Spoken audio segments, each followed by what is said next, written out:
AP cabinet సమావేశం ప్రారంభమైంది. ముఖ్యమంత్రి చంద్రబాబు అధ్యక్షతన ఈ సమావేశం జరుగుతుంది.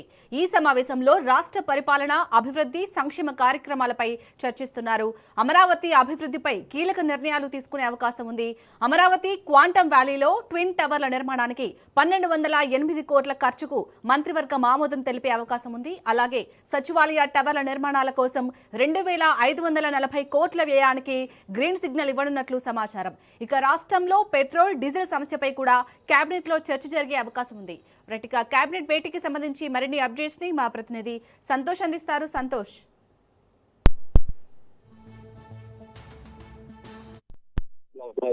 ఏపీ కేబినెట్ అనేది ప్రారంభమైంది. ఈ యొక్క కేబినెట్ లో భాగంగా ఇప్పటికే సిఆర్డీ అథారిటీలో తీసుకున్నటువంటి నిర్ణయాలపై అయితే కనుక చర్చ అనేది కూడా కొనసాగుతున్నటువంటి పరిస్థితులు కూడా కనబడుతూ ఉన్నాయి. ఎందుకంటే ఇందులో కీలకమైనటువంటి నిర్ణయాలు ఉన్నాయో దానికి సంబంధించి అమరావతి రాజధాని ప్రాంతం అభివృద్ధి శరవేగంగా చేసినటువంటి నేపథ్యంలోనే ఇక దీనికి సంబంధించినటువంటి కీలకమైనటువంటి అభివృద్ధి పనులపై అయితే కనుక ఈ రోజు కేబినెట్ లో నిర్ణయం అనేది కూడా తీసుకోనున్నట్టు కూడా తెలుస్తోంది. ఇందులో భాగంగానే ఇటు అమరావతి క్వాంటమ్ వ్యాలీ ట్విన్ టవర్ల నిర్మాణానికి అయితే కనుక నిధులు కేటాయించినట్టు కూడా తెలుస్తోంది. దీంతో పాటు ఇటు సచివాలయంలో ఉన్నటువంటి జిఏడి టవర్ల నిర్మాణానికి సంబంధించి క్లాడింగ్, గ్లేజింగ్ పనులు ఏవైతే ఉంటాయో దానికి సంబంధించినటువంటి నిధులను సైతం కూడా ఈ రోజు కేబినెట్ అయితే కనుక అనుమతి ఉన్నట్టు కూడా తెలుస్తోంది. దీంతో పాటు శాసనసభ భవనంలో వివిధ సివిల్ స్ట్రక్చర్ పనులకు సంబంధించినటువంటి వ్యయాన్ని సైతం కూడా ఇటు కేబినెట్ అయితే కనుక కేటాయించనున్నట్టు తెలుస్తోంది. ఇక రాజధానిలో అయితే 220 kV లైన్స్ రీరూటింగ్ చేసేందుకు కూడా ఈ రోజు కేబినెట్ అయితే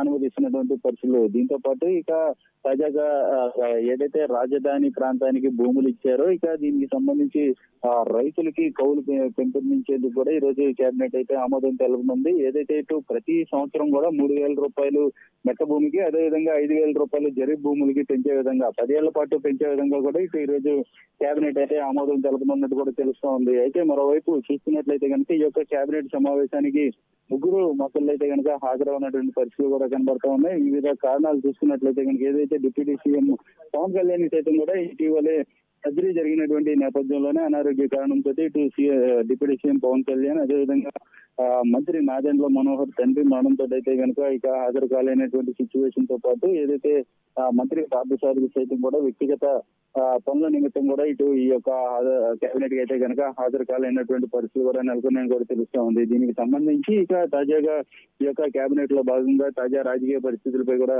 తెచ్చుకొచ్చే అవకాశాలు ఎక్కువగా కనబడుతున్నట్టు కూడా తెలుస్తోంది. ఎందుకంటే ఇటీవలే సింగపూర్ మంత్రుల బృందం అనేది కూడా వెళ్ళినటువంటి నేపథ్యం. అయితే తిరిగి వచ్చినటువంటి పరిస్థితుల్లో అక్కడ ఉన్నటువంటి ఎంఓయూలు కావచ్చు, అక్కడ జరిగినటువంటి అధ్యయనాలపై కూడా ఈ రోజు సీఎం చంద్రబాబు నాయుడు కేబినెట్ లో వివరాలన్నీ అడిగి తెలుసుకోనున్నట్టు కూడా తెలుస్తోంది. దీనికి సంబంధించి ఇక ఈ మంత్రులందరూ కూడా సంబంధిత శాఖ అధికారులతో అయితే కనుక ఈ యొక్క అధ్యయనానికి సంబంధించి అదేవిధంగా ఏ విధంగా ముందుకు తీసుకెళ్లాలి, రాజధాని ప్రాంతం ఏ విధంగా అభివృద్ధి చెందాలి, అదేవిధంగా పట్టణ ప్రాంతాల్లో రాజధాని ప్రాంతంలో ఏ విధంగా ఇటు డ్రైనేజ్ సిస్టమ్, రోడ్ల సిస్టమ్, మెరుగైన మౌలిక సదుపాయాలు ఏ విధంగా కల్పించాలి అన్న దానిపై అయితే కనుక సంబంధిత శాఖ అధికారులకు అయితే కనుక ఈ యొక్క మంత్రులు అయితే వివరించనున్నట్టు తెలుస్తా ఉంది. దీనిలో భాగంగానే ఇటు ఎంఓఏలు ఏదైతే రాష్ట్రంతో ఎంఓఏలు జరిపారో సింగపూర్ ప్రభుత్వంతో దానికి సంబంధించినటువంటి అంశాలపై కూడా ఈ రోజు సుదీర్ఘంగా కేబినెట్ లో తీసుకొచ్చే అవకాశాలు ఎక్కువగా కనబడుతున్నట్టు తెలుస్తూ ఉంది. ఓవరాల్ గా చూసుకున్నట్లయితే కనుక ఇటు అభివృద్ధి సంక్షేమం దిశగా అయితే కనుక కూటమి ప్రభుత్వం ఈ యొక్క కేబినెట్ లో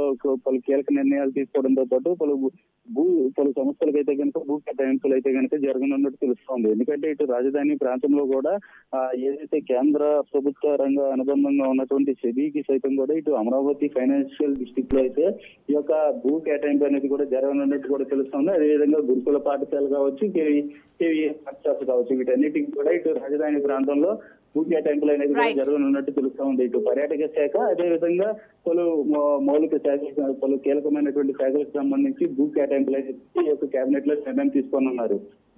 రైట్, థ్యాంక్ యూ సంతోష్.